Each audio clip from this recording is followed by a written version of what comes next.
এজন্য দোয়ার শুরুতে তারা ডাকেন, বলেন ইয়া রহমান।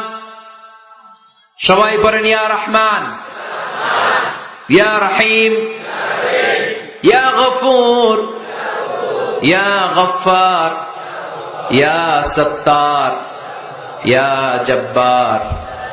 দোয়ার শুরুতে এই নামগুলো ধরে ধরে যদি আবেগ নিয়ে ভালোবাসা নিয়ে আল্লাহরে ডাকেন, দোয়া কবুল করে নিবে কে? এই দোয়ার মাঝখানে যদি এক ফোঁটা চোখের পানি ফেলতে পারেন, কবুল হবে? কবুল করবে কে? চোখের পানি ফেলবার চেষ্টা করবেন।